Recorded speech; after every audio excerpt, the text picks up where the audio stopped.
de salutations à vous tous qui nous suivez à travers www.cntlive.com barre sans rival. À vous qui nous suivez à travers tout le la vie des Papi Guénais. Des salutations à vous qui nous suivez à travers Banamikili de l'église du pasteur Salomo, sans oublier Diaspora, son rival Diaspora Djobour, ainsi que son rival Monde. Tous les Kakanaba site Ebele, Penaba YouTube Ebele. Commentaire mingi akosa les athées, deko ona koyamba, azobi misabso ba révélation, Ebele ona boyo kati. Deko tokosa mitro. Depuis Mosé Laurent Désiré Kabila Koufa, Talaba version Ebele, Rachidi Moutabomaye, Edi Kapende, Etelbo, Zalakibo, Oyope Bana Kabila, Obo Mama Sifa, Bota Joseph, Ayema Bota Joseph, les lobos Kauna Boyokati, on a sengi. Benga voisine, Oazama Mopazi, la salle de bain, dans la cuisine, Aïa, c'est du jamais entendu. C'est du jamais entendu. La personne que je vais pouvoir recevoir, c'est l'enfant. Akoli na ndako ya musée. Enfant biologique à musée. Akoli na ndako ya musée. Anoni na ndako ya musée. Amoni ndenge musée akufi. Oyo kakazoma bura droit ya musée. Ba neko na ngai mbila lisusu. Omoni. Quand je dis omoni, c'est-à-dire moseli pe ya nzambe. Donc akoko sata ko c'est ba vérité. Ya yebi ebele kolekana edi kapen. Ayebi ebele koleka batono so ba kosa bino. De kobo bendana boyoka ba vérité. Rapidement, dans cette page publicitaire, avant de kotana kati ya masolo, plutôt découvrir Mutongo Nani. Ok, on a vite. Je sais qu'il y a un sans rival koto. Sans rival à Mozani. On est bien au désaccord, mon qu'on a Djobour. Et monsieur a pasta. Sans rival, mon coca. Maman, retard.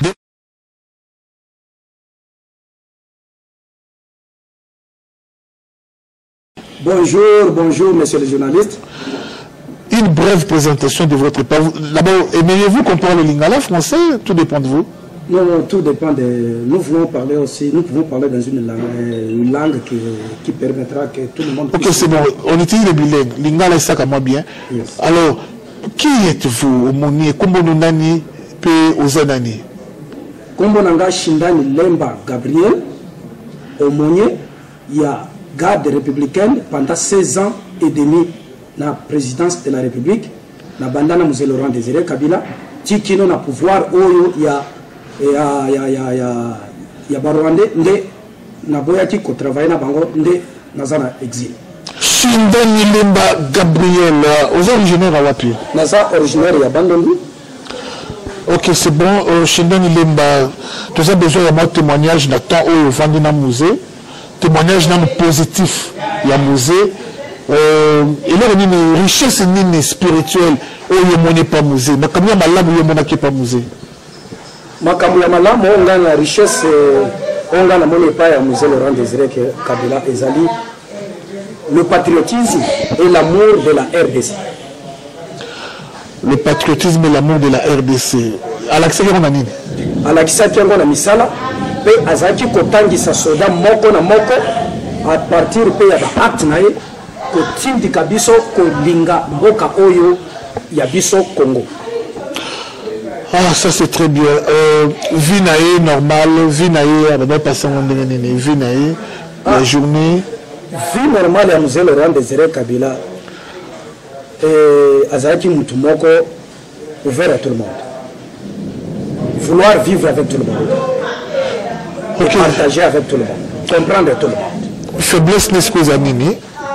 Faiblesse naie côté négatif naie pour côté positif ezalaka côté négatif pe ezali faiblesse naie ezalaki négligence na côté ya kozwa ba décision surtout en ce qui concerne sécurité naie moko vis-à-vis na bato bazalaki proche naie. C'est monsieur exemple par rapport à négligence à sécurité naie tout autour naie. Parce qu'on lui disait que va changer sécurité na pembeni, voire même major Muchipai changer la sécurité na aye koyebise maintes fois son excellence changer sécurité na mais musée a négligé qui ango de eloko yo comme maina voire même le président Gabon a benga qui est na journée où il va bêta qui est massas mais musée a négligé qui Alors, yo apport na yo na nyoso, au fait que pemeni ya musée. Qu'est-ce que tu as apporté de bon pas à musée? Et loko nini oyo yo pe mema ya bien pas à musée. Et loko ya malamu oyo ngana mema et pas à musée. Et loko liboso ezalaki na ramener basoda balinga peuple que va détruire peuple. J'ai amené les militaires à aimer la population congolaise. C'est pourquoi aux Alpes, tout le monde attend que musée Laurent Désiré Kabila, tant que tu as même bas front, bas opération, tu as sur la population na biso, ko Kabila bango, attends mati na taxi, na zo foute na batu, ticket na kati ya taxi. Alors, Yebisa Biso Mouza a arrivé dans le Koufa Nengenine. Est-ce qu'il a averti vraiment qu'il fallait Koufa? Il fallait un coup qui s'est préparé contre lui? Oui, Mouza était averti. Nani averti ça qui avertissement à Liboso, ezalaki nam avant président ya Gabon avertir ye. Ngai moko na lotaka. Na ebisaka Mouza na parade, même na pleine parade. Na zali na prédication na lobby, na loti ndaku elongwe, torture ya ndaku elongwe. Na public na ebisi commandant Katembo na minute wana ke elembo ya komengo ya torture ya ndaku elingi koloba ete likambo moko contre vie ya chef de l'état ezali. Et puis na yebisaka à l'époque tozaki na major Waluzi, na yebisaka yango. Mais yebisa pe musée. Musée to yebisaka yango. Alors bakini. Musée on va voir ces choses là. Tokotala yango azoseka. Tokotala yango mais azoseka. Musée ne comprenait pas le danger qui était tout autour de lui, malgré l'avertissement de ce c'est ce qui me fait regretter jusqu'au jour. Qui était le plus suspecté dans l'entourage du musée? C'était Joseph. Nanani? C'était Joseph, John Numbi, et Edi Kapenda. Musée Yebaki que Joseph, combien de temps il est? Musée Yebi yango bien. Et là, il y a Joseph, John Numbi, si quand nous avons découvrir que milliers naye ezalaki déjà suspect tant que yo ko uta na point totoye mbala moko apesa ordre ba généraux nyonso ba participer ki na es bake ba memi bango mano militari na Zimbabwe pour la prison. Joseph Batika kai na Lubumbashi ba généraux ni bakendaki tanga bakumu John Nombi akendaki à côté de prison muza ko saki prison John Nombi akendaki nani Liwanga kendaki, Bamunene bakendaki, Jérôme Munene. C'est même Munene kendaki. Mais malgré hier, Azalaki impliqué dans l'un de l'autre. Baye ko te Munene kendaki te, Munene kendaki te, John Nombi kendaki, Sikatenda kendaki, Bamadoado bakendaki, excepté ba colonel to tikala ina bango lokola colonel colonel Totikala ina bango ekuba mondo Marcel na on suta comme azai colonel full a comme général les combattants ont été kufa yo le ko ezalaki na ndako musée au vivre tout dans musée qui sont vraiment coupables les vrais coupables ya liwa ya musée za bandani les vrais coupables ya liwa ya musée eza Joseph Kabila nanani Joseph Kabila oyo ngai nde point na koki koloba parce que on voit celui qui a profité du coup. Et puis na bato oyo mozalaki na bango na AFDEL les Moïse Congolais, les Hérodia, tous ces gens oyo bakomponaki musée banani oyo batrahisaki musée Moïse Congolo ba Hérodia ba Kakuji baza bato oyo baindiri même musée na erreur pe ba trahir na Luecha. Parce que si Luecha était réellement un nationaliste, Kabila ne devrait pas prendre le pouvoir. Vous comprenez? Parce que tant que Mupaya oyo a eu pouvoir na mboka na biso, bato nyonso bazalaki wana était des Congolais. Nampoyo. Mpoyo. Donc il y avait une trahison aussi, il y a côté Edi Kapende, il y a la famille. Parce que mes ententes des Alaki entre Baluba Naba 40. Parce que Mosé Azalaki du père Balubakati. Mosé Azalaki du père mère Moulouba, père Moulouba 4. Alors, est-ce que dit qu'appelle vraiment Aza coupable dans l'Iwa Musée? Juridiquement, na koyo koloba culpabilité na ye et koki komona sur la négligence. C'est quasi impliqué. Parce que c'est tenu les charges de sécurité.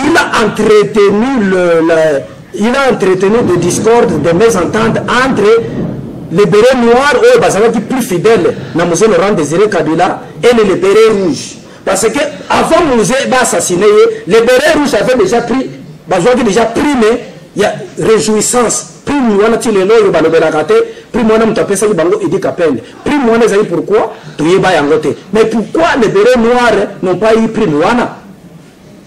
En conclusion, prime descend. Il y a solo Abomo Rachidi. Est-ce qu'il est coupable dans l'Iwa ya musée? Rachidi n'était pas coupable. Eh bien voilà, dans le premier chapitre, il y a Masolo vraiment sur la personne du musée Laurent Désiré Kabila. Alors, tu continues sur le deuxième point. Au vendredi, il y a musée. Est-ce que, qui est Mama Sifa? Mama Sifa par rapport au musée Laurent Désiré Kabila. Mama Sifa ngana yebakaye lokola PMF. Parce que bison de te former garde républicaine, te former JSSP. Tant to outi kamena. Na yeba Mama Sifa lokola PMF capitaine. PMF ou l'exénini. Personnel et militaire féminin. Donc il y a Zagambila, Mama Sifa Gambila. Effectivement. Eh bien, ça, c'est vraiment une révélation. Médina du Namana Mboka ya Hollande, Rebecca derrière la caméra. Maman, si Fazoka, maman Nambila, ou bien qu'il y a Kamoya. Et après, et il y a comment on a commencé sur moi, c'est un musée.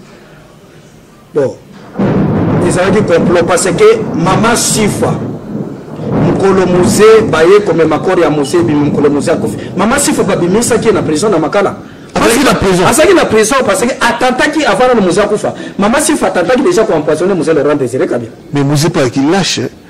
Pourquoi tu vas tenter de otiki bango kaka ningi wana flou? Non, eza question ya lâcheté te, eza question ya musée alingaki te babenga criminel lobby. Maboma Masasu. Bon likambo ya Masasu wana izalaki boyi. Masasu oyo oyo akiko kufa na côté ya Pweto. Si Massasso est arrivé à mourir, ils en ont de fausses accusations portées contre Massasso. Parce que la politique était faite d'écarter tous ceux qui ont été fidèles à Musée Laurent Désiré Kabila pour que réussir pour Nabango et même Musée Naliwa. Eh bien voilà, on continue toujours. C'est quoi Mama Sifa Bota Banaboni? Mama Sifa, Nana Bota Tamonate? Soukana et Kumba. Parce que Nana Yemitate, Oyo Mama Sifa, Oyo Papa. Ya Mama Sifa tindanga yego kufa na Lubumbashi wana tozako benga etate ba onyo tozo benga ba seri ya Mama Sifa baza ba seri penzate baza ba connaissance de Mama Sifa ya ta abotate c'est ce qui a mené même Mama Sifa à l'empoisonner na les savoir pourquoi Mama Sifa a empoisonné Mama Sifa comme tindenge balongole na Kinshasa parce que ko pezala que Mama Sifa sengele andima azala ke mama ya Joseph pour que akava Aleka Kozwa par année $1 million comme paiement. Si quand Joseph est comme en 2012, Mama Sifa a zomona susu paiement na yete. Mama Sifa va se plaindre et comment tu à Washington. Nde ba mésentente wana Joseph a organisé pour que ba ke Mama Sifa. Attaque moko esalama ki oya ki comme major nane Youssouf akufa. Nde bapesa ordre balongola Mama Sifa na Kinshasa azonga na Lubumbashi empoisonné malgré azawana sanza kamakila balaoma. Une autre révélation que je vous livre et où tu parles un des grands Yabatou ya Aner Shadari a été en conversation avec Mama Sifa. Shadari a solé dans Mama Sifa qui bako éliminé Kabila. Ce que moi je vous dis c'est vrai. Shadari au bâtiment de fait ba solé dans Mama Sifa. Et plein de bangozali dès que Masolo vendi bazo tia Kabila pembeni physiquement baza ko éliminer baza na ba dette morale ya bakanda ebele kati na bango contre Joseph. Shadari est en train de faire autobega les Kizengi. Alors ça vraiment les Kizengi mais ana moli ya abaré Kabila. Bande Konangai, cela ne dit pas qu'il doit soutenir rien. C'est un collabo, doit soutenir Yété. Doit soutenir Yété, que on doit soutenir les autres, doit soutenir Chadari. Non, mais à la playa, à éliminer Kabila. Et puis voilà, on continue toujours. Maman Sifa, Bande Konangai, nous sommes en possibilité de banate, et de bala, dans un appel, Makobota, au nom de Jésus, Makobota, au pas un pasteur, na commune sur Makobota. Mais Maman Sifa, souka ne combat, de bateau, Maman stérilité, na mokili, donc il y a vraiment banda, il y a un yéko, dans le même, qui traite qui trahison na makila ya ngoza marbo akangela vraiment libomoko akomota kate na bitambela milangi ou bien asalaki ki tiel na bomwana alogola bazemi to ndengeni parce que ce qu'elle a fait c'est la haute trahison à niveau ya mboka ko accepter un Rwandais ou accepter que yoza mama na yi pasi pe mbawa. Ne quittez pas vos fauteuils parce que tu as Mbappé des poids lourds, on a ma garde du corps, on a coupé sa mission toujours témoignage dans ma solo oyo. C'est quoi musée? Abota bana boni. La toyi boni, nous véritable désolé dans ma solo bana ya musée. Abota bana boni de kona. Puis sa mission bana ngo tangela mission ba komona bango. Musée na liste oyo o Mugalo ayaki ko présenter parce que c'est Mugalo oyo Mugalo wana a participé mingi même na liwa ya bana musée belé. O bozo benga pasteur Mugalo.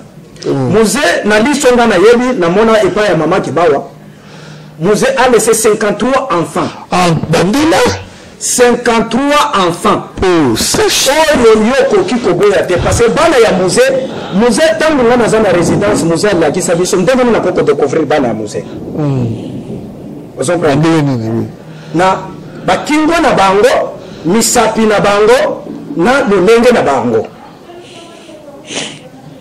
ya solo na 50 na ngai na sali bien que nazaki au monnier j'ai travaillé comme un pasteur ya famille présidentielle on s'en prendre et puis comme et puis me pemba pesanga ko to jeep ya mama Kibawa camionnette ya liboso musée sombela ka mama Kibawa lelo so di bokei na kawama bokokuta ngo bapia yango eza wana.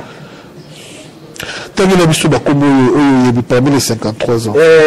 Dajan, Azana venu Kimbangu, Kwen Kamanyola. Tu le Lazali.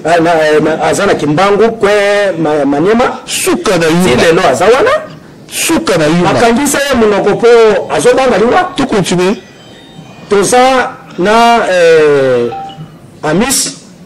Toza na John Kabila. Akufa na Gabo.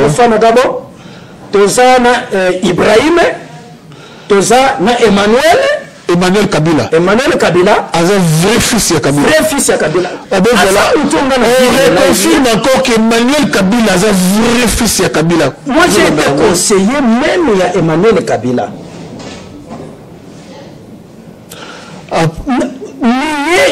Que Emmanuel Kabila a moana ya Joseph Kabila te donc ezali le kozala diable.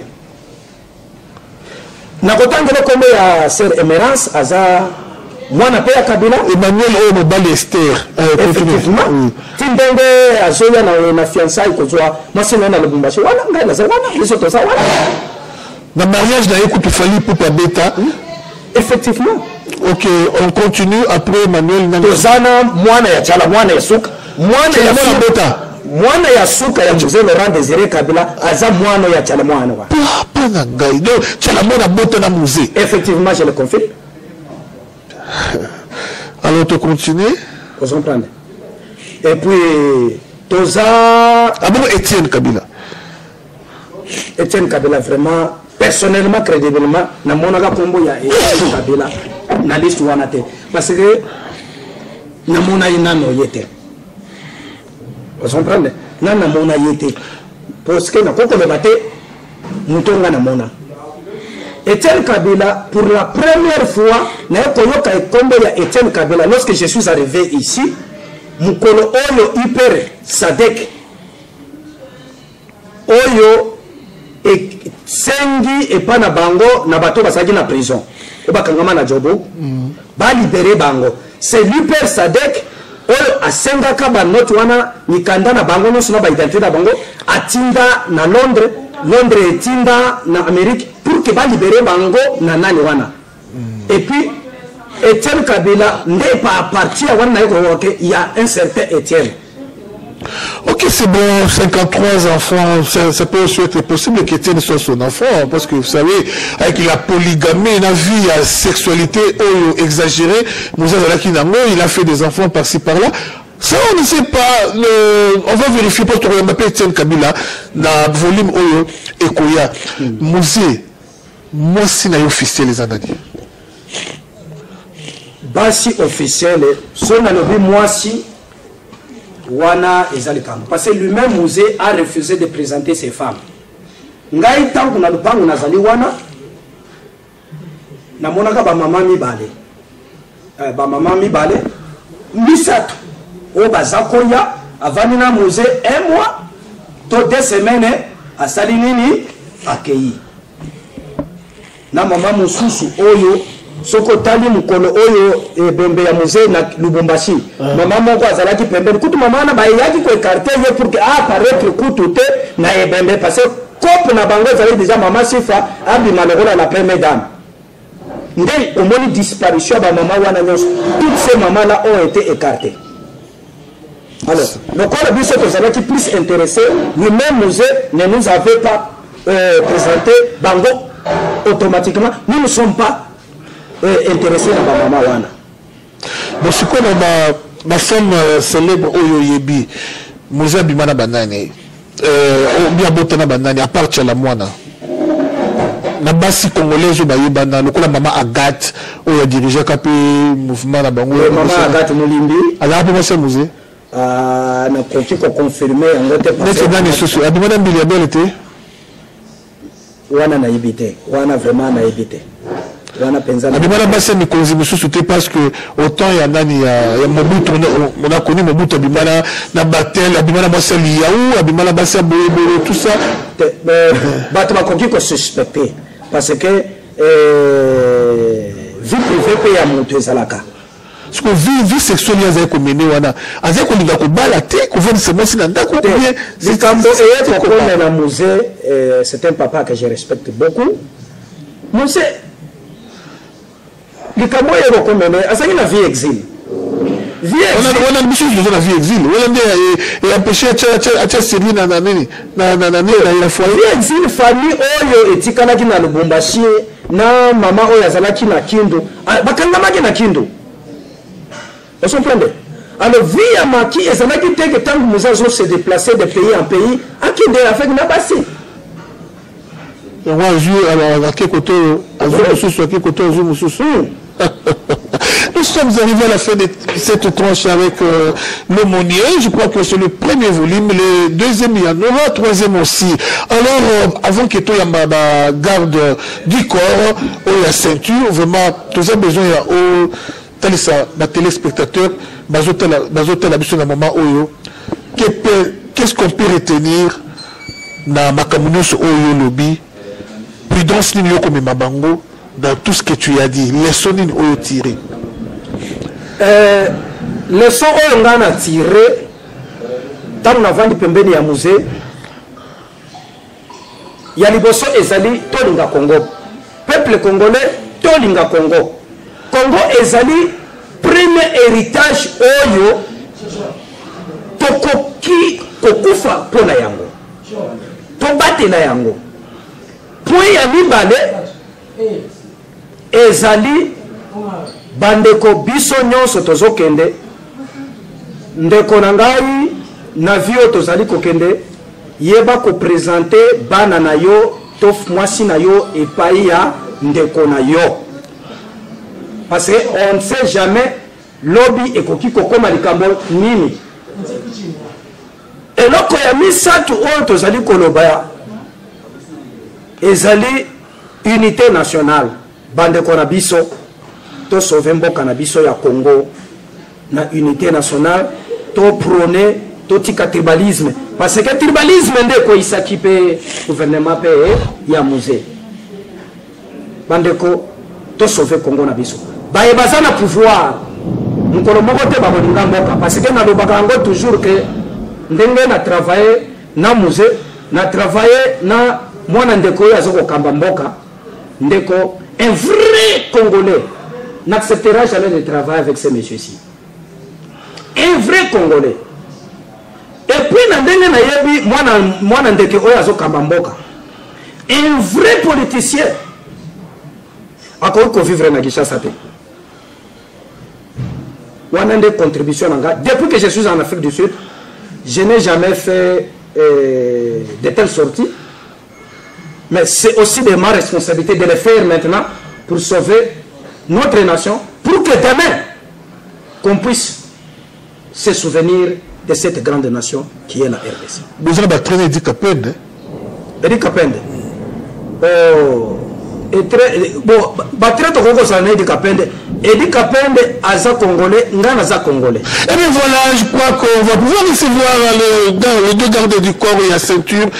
Il y a musée à l'époque, mais avant c'est la Rebecca Kanda sucre, il y a 6 médias dans Moka, on sait pas ça, on a page publicitaire, on se retrouve juste après les taux.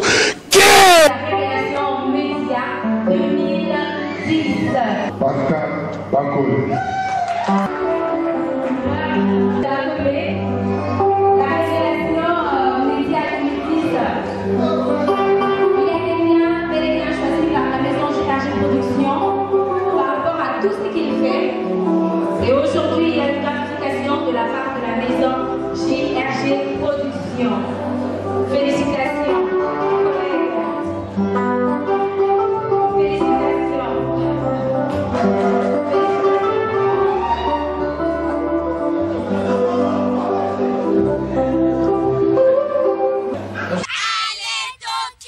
Et voilà, à ma gauche, Maître Big Show et à ma droite, Big Men. Donc, Big n'a pas Big. Big Show, bonjour. Bonjour, sans rival. Big Show, Ozala Kinani, Ebisa Biso, Batuba Olanda, Yoba, Nata Musée, Tilelo, Ozala Kinani. Oui, Biso, personnellement, na Big Men, tu vois qui chance de travailler na équipe présidentielle, il y a Acacia chargé à la numérée, il y a actuel président en place, il y a Nachikapa, précisément à Lungudi. Mon conseil de là, qui est chargé à contrôle, il y a Diamant, surtout, il y a Raïs Obmarana, Chikapa. Ok, c'est bon. Alors, tu vas retenir Nini na présence na yo awa, Diamant wana, et Kende wapi, na compte ya mboka, na poche ya mutu, ou bien nengani. Wana ezaki compagnie privée ya Yemoko Raïs. Et Bamoko na poche na Yemoko. Donc ezaki selon le pourcentage équité quoi, équitable. Donc Yemoko Raïs ezaki na 60% ya production, le 40% tikali, 15% ya ministère ya mine, tout ça. Le reste des pourcentages au tikala, sécurité, le reste mon sousou, Yemoko Moutro tu vas ndeko kengela, nda bandeko s'en procurer na yango. Ok, c'est bon, Big Man. Big Man. Je crois bien que Big Man, il peut aux qui n'a toujours la carte ma solo. Na yoki moi combat Jeannette. Jeannette doit représenter Nina business monosal. Ouais, merci beaucoup sans rival. Jeannette va le col elle est chef de l'État. Donc Jeannette va le col une des représentants numéro 1 Oyo Mokonzi. À Tchaïwana, où ils ont encadré compagnie. Et le quoi famille. Alors, Nathan, où vous fréquentez sillage, Yebisa Bisso, vraiment, est-ce que Jeannette, n'a Kabila, dans la relation, dans la jumeau, Bazali, moi, en attente, ou bien ils ont des bâtiments, ou bien ils ont vrai dans la musée. À vrai dire, Jeannette na Yemoko Mokonzi, chef de l'État. Mokonzi na bango, s'il vous plaît. Yemoko Mokonzi na bango, Bazaba Mapassa, Bazaba Jumeau, réellement. Et ça, vérité, ma mozo le bon. Et ça, vérité, Bazaba Mapassa. Wana Koko Sezamabe, Bazaba Mapassa. Bon, nous sommes na bongo, on dirait Koko Moya 80 ans, ce que mon bal y a zali, malgré qu'à zali, puis qui est au côté. Bazaba, moi, j'aime. Bon, ils ont un aspect corporel, ils ont un peu ça qui est. Donc, ils ont des beautés, ils ont un peu au cause de la bonne. Ah bon, en vérité et en bref, concernant pas Joana, na oyo na ebi na oyo biso to zabeli en tout cas ba na muzete. Baba na muzete. ya solo vraiment ah big man afungwami po big man obanga oza na kama nene azobanga ne ko na vérité mosusu big man big show to kepa na yo le quoi bon zalaki pe na moi siège wana mutele so quelque bana musée pe oboye mais pour tout toujours consommer trop le quoi ana bana 53 donc tout nyuso akoba mandapi le na ko bima pe ke moi na musée oui sans rival sans te mentir tant que ozaki na siège wana mukombo oto bande koloka makasi za Emmanuel Kabila. Pour Emmanuel Kabila, qui est chargé à finance, il y a Kabila, Raïs, le président qui est en place actuellement au Congo. Emmanuel Azola qui est chargé à finance. Tout ce qui concernait l'extérieur du pays, c'était Emmanuel. Tant que on cherchait, mais ce n'était pas facile. Il avait des gardes du corps, il était bien protégé jusqu'au dents. Notre première photo, Emmanuel, c'était comme une circus, on ne s'entendait pas. Pour Bisso siège, Bisso, na banda na baka ya wana. Siège, il y a moto, na baka ya wana. À chaque heure, il y a pause, 12 heures, il y a 1 heure du temps à pause chaque jour, sauf le week-end. Donc, il y a des restaurants, tout ça. Et ça, là, qui jour est-ce que tu connais Koulia? Est-ce que tu connais Koulia? Tout le monde sentit tout le monde jeune monde accompagné d'une femme et 2 gardes du corps. Ça qui simple table na bango, ça qui remplit là, ça qui vraiment l'esthétique ma casse. Et par curiosité, nous avons essayé de Swahili. Affronter tellement de ça à tout le monde dans le affronter tant que nous pour cela dans l'espace à moins de 10 minutes des jeeps il y a mort grave républicain et quitté sur place. Nous avons eu peur pour connaître ce temps sous il y a des infiltrés dans 4 heures. Subitement lui nous a dit monsieur Gopé, donc cela veut dire Bobangate Bazana Ngai. Quelques instants, quelques minutes, à la Kibiso Yaki. Et bien voilà, je crois qu'on doit faire la course au temps. La télé, c'est le temps. Tokoyamba Bango, n'a voulu me courir parce que page spéciale Otobombi pour la Bango, Zali Bakoye, Bisabiso, criminel et Salimaki, Batuboni, Oyo, Bamoni, Bango. N'a pas tout suivi le Kanisakaki, voyager, mais Bakoufa, on a régime à Kabila. Pas trop de commentaires, bon, pomba, bon, garde, mona, il y a ébélé. Ce qui peut gardez toujours vraiment fidélité na YouTube où il y a son rival monde. Puis na YouTube il y a son diaspora Djobu, sans oublier de connaître Inos, la 3WCMTV, CMT Live.com / sans rival. Encore une fois, merci à